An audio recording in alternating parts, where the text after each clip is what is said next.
Res.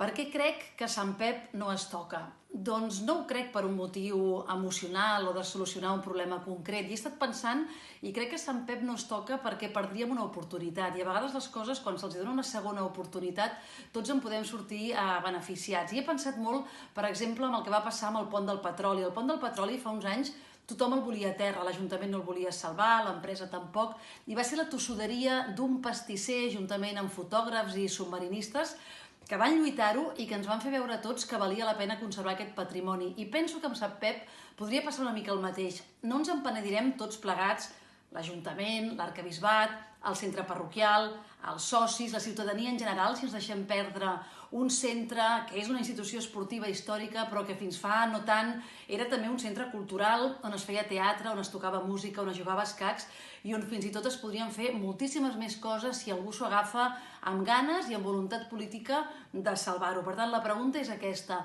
Som a temps de donar-li una segona oportunitat de la qual tots, com a ciutadans de Badalona, ens en puguem sentir orgullosos i que quan vingui la gent a jugar a Sant Pep diguin allò que diem nosaltres quan anem per aquests pavellons de Catalunya i diem caram, quins llocs més xulos.